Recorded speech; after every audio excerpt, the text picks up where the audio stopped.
हिमाचल प्रदेश में पिछले करीब एक साल से हजारों पेंशनरों को मेडिकल बिलों का भुगतान नहीं हो रहा, जिसके चलते एक और जहां ये पेंशनर सरकार से नाराज नजर आ रहे हैं, वहीं दूसरी तरफ कई पेंशनर अपना इलाज करवाने में भी असमर्थ हैं। नाहन में आज जिला पेंशनर वेलफेयर एसोसिएशन की बैठक आयोजित हुई, जिसमें पेंशनरों से जुड़ी विभिन्न समस्याओं पर मंथन किया गया। पेंशनर्स एसोसिएशन के जिलाध्यक्ष राम स्वरूप चौहान ने बताया कि पिछले करीब एक साल से पेंशनरों के मेडिकल बिलों का भुगतान नहीं हो पा रहा है और मौजूदा में लाखों रुपए के बिल पेंडिंग पड़े हुए हैं, जिसके चलते पेंशनरों को परेशानियों का सामना करना पड़ रहा है। उन्होंने कहा कि बिलों का भुगतान न होने के चलते इलाज करवाने में कई पेंशनरों को समस्याएं पेश आ रही है। पेंशनर्स अपनी दवाइयां नहीं ले पा रहे। उन्होंने ये भी कहा कि इस बारे में अधिकारियों से भी कई मर्तबा बातचीत हो चुकी है। मेडिकल अलाउंस के बारे में, मेडिकल जो पेंशन है, मेडिकल जो बिल हैं वो पेंडिंग पड़े हैं लाखों में पेंशन के। हमने कहा कि जो 400 रुपये फिक्स मेडिकल अलाउंस मिलता है हमको पर मंथ, उसको 1000 किया जाए, क्योंकि पंजाब में भी और सेंट्रल गवर्नमेंट के पेंशन को भी 1000 पर मंथ मिल रहा है। एक साल हो गया, एक साल से ज़्यादा के हैं बहुत सारे मेडिकल जो बिल हैं हमारे पड़े हुए, बहुत सारे एक साल के, किसी के 6 महीने से ज़्यादा के लोगों के पड़े हैं बहुत सारे। यहीं पर एक दफ्तर का मैं बता दूँ, यहाँ 70,000 पड़े हैं एक में। उसने एक्सीएन IPS ने ये बोला है कि हमारे पास 65 लाख के बिल पड़े हैं, 65 लाख के एक डिवीजन में पड़े हैं। वो भी हमने सरकार को बताया, लिख के दिया है, फाइनेंस सेक्रेटरी को भी और चीफ सेक्रेटरी को भी हमने लिख के दिया कि ये यहाँ पर ऐसी स्थिति है। इसके अतः हमको 400 की जगह 1000 किया जाए, ताकि लोग 1000 दे लें, मेडिकल ऊपर नहीं लेंगे। फिर परेशानी ये है कि जो केमिस्ट से पैसे देते हैं वो हमारे को उधार लेना बंद कर देंगे। नहीं, कब तक देंगे उधार? लोग लेते रहते हैं, बाद में केमिस्ट भी उधार देना बंद कर देते हैं। ये एक परेशानी होती है। दूसरे पे लोगों का ओल्ड एज में बीमार होते हैं। ओल्ड एज तो अपना आप में एक बीमारी है, लेकिन उनको दवाई खानी पड़ती है, दवाई तो बंद नहीं कर सकते, फिर अपनी पेंशन से ही वो दवाई खाते रहते हैं। जबकि पंजाब में सेंटर में उन्होंने 1000 रुपये कर दिया, तो सरकार को दिक्कत नहीं आनी चाहिए थी कि 1000 रुपये पहले फिक्स कर देते।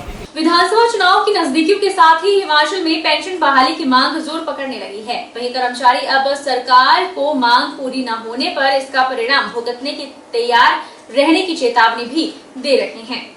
कर्मचारियों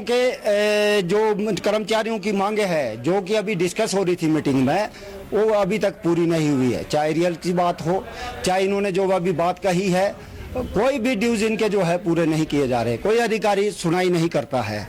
तो मैं समझता हूँ ये सरकार जो है हर स्टेप पे जो है फेल हुई है। सरकार के पास ना रोजगार की कोई पॉलिसी है, महंगाई चरम सीमा पर है। गैस का सिलेंडर जो इतना महंगा कर दिया है कि आम आदमी उसको भरने के लिए जो है खून के आंसू रोता है। और बेरोजगारी इतनी फैला दी गई है, हमारे प्राइवेट सेक्टर जो है, हमारी इंडस्ट्री जो है कितनी बंद हो चुकी है, सरकार का इसके ऊपर कोई ध्यान नहीं है। जी, कर्मचारियों की सबसे बड़ी समस्या है पुरानी पेंशन, जो कि बहाल होनी चाहिए। जब MPs MLAs सबको पेंशन है, तो रिटायर्ड कर्मचारियों को पेंशन क्यों नहीं है? फॉरेस्ट वेलफेयर एसोसिएशन जिला सिरमौर की एक बैठक नाहन में आयोजित हुई। बैठक में वन कर्मचारियों की विभिन्न समस्याओं पर विस्तार से चर्चा की गई। फॉरेस्टर वेलफेयर एसोसिएशन के नाहन वृत्त के महासचिव टिपेंद्र ठाकुर ने बताया कि वन रक्षक फील्ड में निहत्थे कार्य करने को मजबूर हैं। आए दिन अवैध खनन माफिया और वन माफियाओं द्वारा वन रक्षकों पर हमले करने के मामले सामने आ रहे हैं। ऐसे में सरकार को चाहिए कि वन कर्मचारियों को भी हथियार उपलब्ध करवाया जाए। इसके अलावा बैठक में मांग की गई कि स्वास्थ्य और पुलिस कर्मचारियों की तर्ज पर बढ़े हुए भत्ते वन कर्मचारियों को दिए जाएं।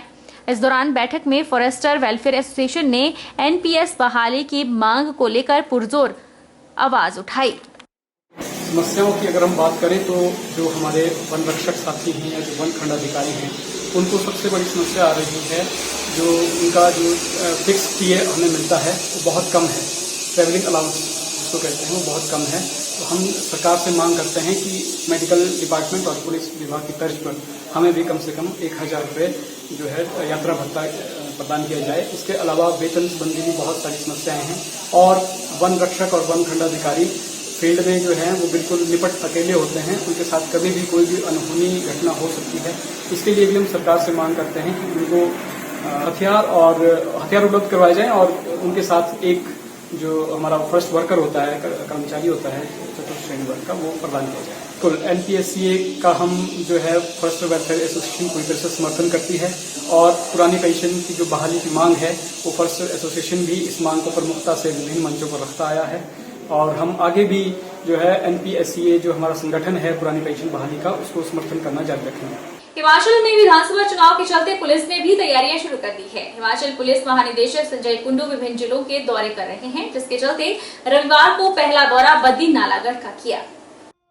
हिमाचल प्रदेश डीजीपी संजय कुंडू ने जिला बद्दी पुलिस के आलाधिकारियों के साथ बैठक करते हुए विधानसभा चुनाव के चलते तैयारियों के निर्देश दिए। डीजीपी ने विभिन्न थाना प्रभारियों के साथ बैठक करते हुए जरूरी दिशा निर्देश जारी किए। विधानसभा हल्का नालागढ़ और दून के पोलिंग बूथों की डिटेल लेकर संवेदनशील और अति संवेदनशील बूथों से संबंधित जानकारी हासिल भी की। नालागढ़ कोर्ट फायरिंग मामले में भी डीजीपी ने घटनास्थल का जायजा लेते हुए चल रही जांच के बारे में जानकारी हासिल की। उन्होंने कहा कि कोर्ट परिसरों में सुरक्षा बढ़ाने पर कदम उठाया जाएगा। ऐसे खतरनाक अपराधियों की कोर्ट में होने वाली पेशियों को वीडियो के द्वारा करने पर भी विचार किया जाएगा। देखिए, आप जानते हैं कि हिमाचल में इलेक्शंस का दौर शुरू हो गया है और उसी सिलसिले में मैं दौरा कर रहा हूं जिलों का। और सबसे पहला दौरा मैंने बद्दी का मुनासिब समझा, तो हमने पहले सारे अधिकारियों के साथ, सारे SHO के साथ मीटिंग की इलेक्शंस की तैयारी के बारे में।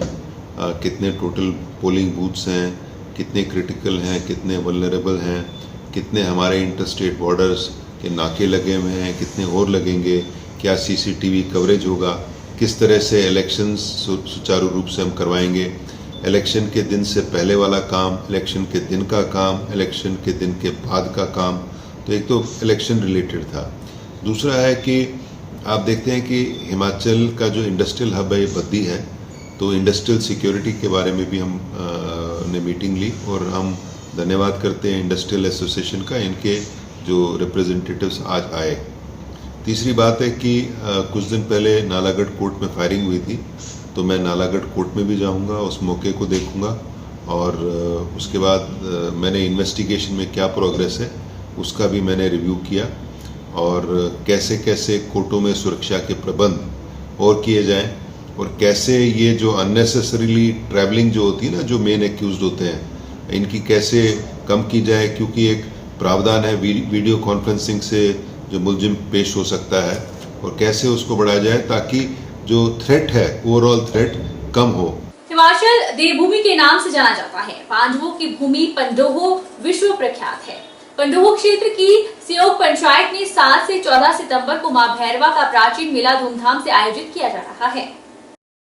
पंडोह में 7 से 14 सितंबर तक मां भैरवा मेले का आयोजन होगा। मेला आयोजन समिति की अध्यक्षा और संयोग पंचायत की प्रधान बीना महंत ने बताया कि मेले की तिथि हर वर्ष 7 सितंबर की रहती है, जो इस मेले की परंपरा में शामिल है। इन मेलों को आकर्षक, मनोरंजक और प्रेरणादायी बनाने के लिए आयोजन समिति दृढ़ संकल्प कर रही है, जिसके लिए भी सभी प्रकार की तैयारियां पूरी कर ली गई है। मेले में 6 देवी देवता जनसमूह को अपना आशीर्वाद प्रदान करेंगे। मेले का शुभारंभ पंडोह क्षेत्र के आराध्य देवी मां भैरवा की पूजा अर्चना के साथ किया जाएगा और SDM मंडे रितिका जिंदल मुख्य अतिथि के रूप में शिरकत करेंगी। इस दौरान विभिन्न तरह के कार्यक्रमों का आयोजन भी किया जाएगा।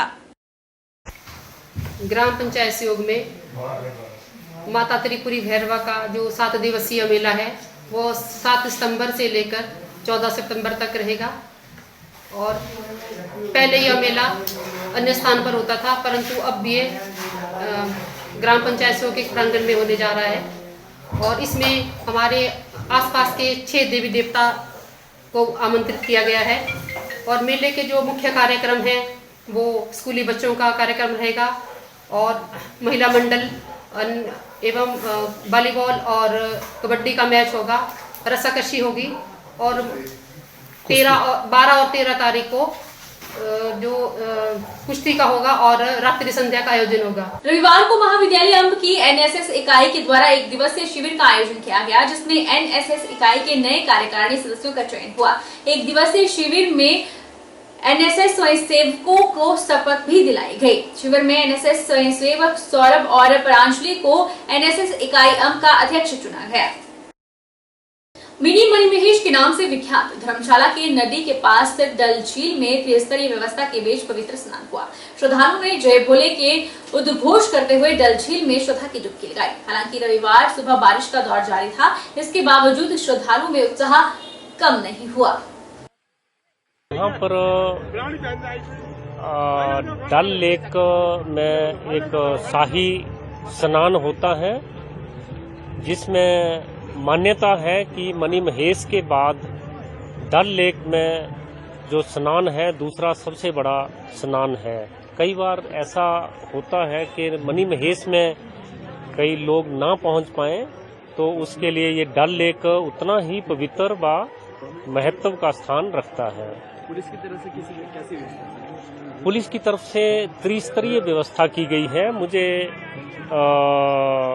3 स्तरों पर जब मैं कह रहा हूं तो मतलब ये है कि यहाँ से होली डिप के बाद, होली स्नान के बाद लोग भागसू नाग में भी जाते हैं।